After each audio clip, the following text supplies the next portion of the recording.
everyone, Dr. Gilmet here, and I'm here to help you. The Flash is here to help you with the Central Limit Theorem. So there's my boy, Flash. So in Star City, Team Flash is concerned about the number of metahumans who might have uncontrollable powers. And so of the 350 metahumans identified, 18 of them have uncontrolled or dangerous powers, right? So here's a prison break of some metas from the show. Cisco has found a new area that was hit by a dark matter wave. There are 30 new metas created by the wave. All right, so we have these 30 new metas, and we want to use Excel to determine the probability that out of the 30 metas, 2 or less will have uncontrollable, dangerous powers, right? Oops, let me undo that. Okay. So in this problem, what we're going to do is use the Central Limit Theorem to help us determine the probability. All right, so what do we know? Well, actually, we need to go through the problem and identify 3 key things to determine the probability. All right, so the first thing that we're going to need is the population proportion.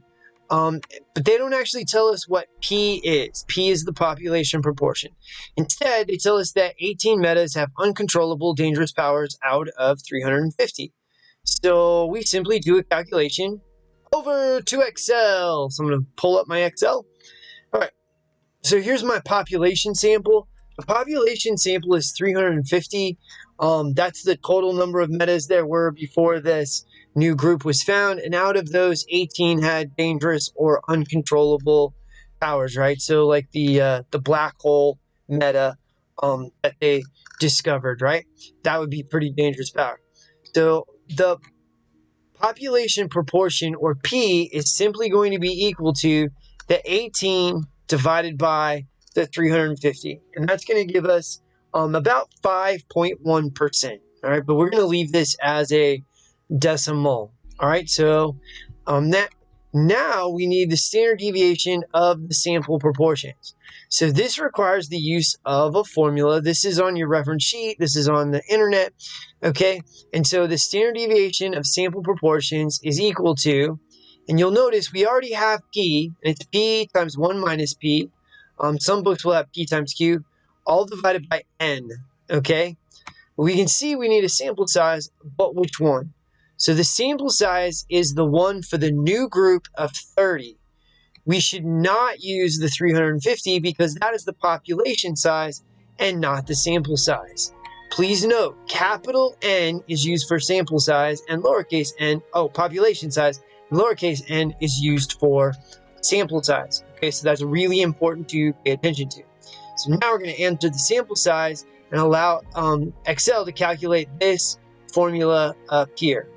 All right, so what is my sample? It's 30. And so I'm going to have the square root of P, okay, so this guy, times 1 minus P divided by the sample size, 350, close the parentheses. This multiplication sign is really important or you'll get an error message. Enter. Now we can see that the standard deviation is about 4%, okay? So now, what do we need to know? Okay. So finally,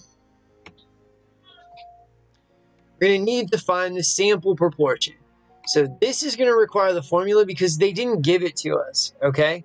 So that's P hat, the sample proportion, which is the successes out of the sample size. Successes here is X, and it's still that lowercase n. We see that we're looking for 2 or fewer metas with uncontrollable or dangerous powers. Therefore, our X is going to be equal to 2, okay? So we're going to use Excel to find that value. So I'm going to put in 2.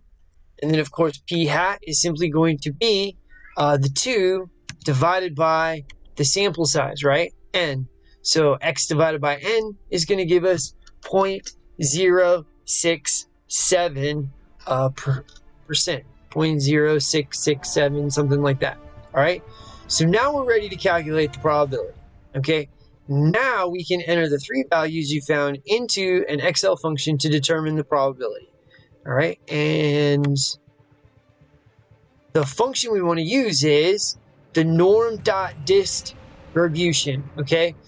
There are several other functions like this in Excel, but I think this is probably the easiest one to use. Now, you need x, all right? But x here in this function is p hat. You need the mean, okay? The mean is your population proportion. It's p. The standard deviation is your standard deviation of the sample proportions that you did, and the cumulative part of the function is always going to be true. Unless you get really nerded out. I've never used false, so you probably never will either, right? So really the function is p hat, comma p, comma the SD, the standard deviation of p hat, true. Okay, so this is what we're going to enter into Excel, and that's going to give us this probability right here. Okay, so in Excel, it's equal the norm dot distribution. Okay, so my x is the p hat. Please do not get confused. The mean is p. There's the population. The standard deviation is the standard deviation of p hat, and the cumulative is always true. Okay, so this is what it looks like in the formula like this. All right, so I hit enter, and I'm going to get about 0.6472. Okay, 0.6472. Now, the final question we have to ask ourselves before we're finished are which tail are we in? So no, Excel always calculates the left or lower tail.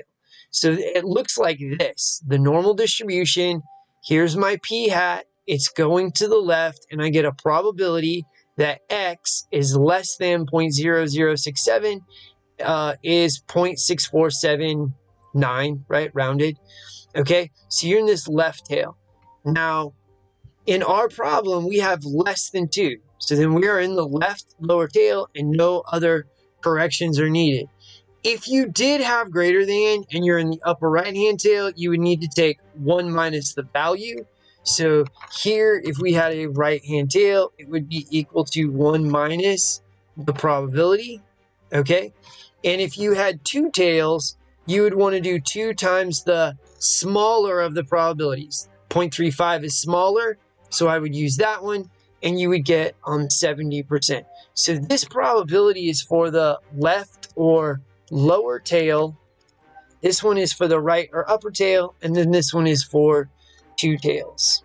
Okay, so if you followed along, right, then you have a template now set up for all future problems, right? And this makes us happy. You knew it was coming, right? That I was going to be happy.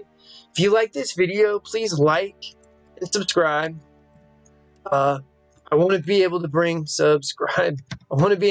more content to you guys in the future, and this helps keep me motivated. All right.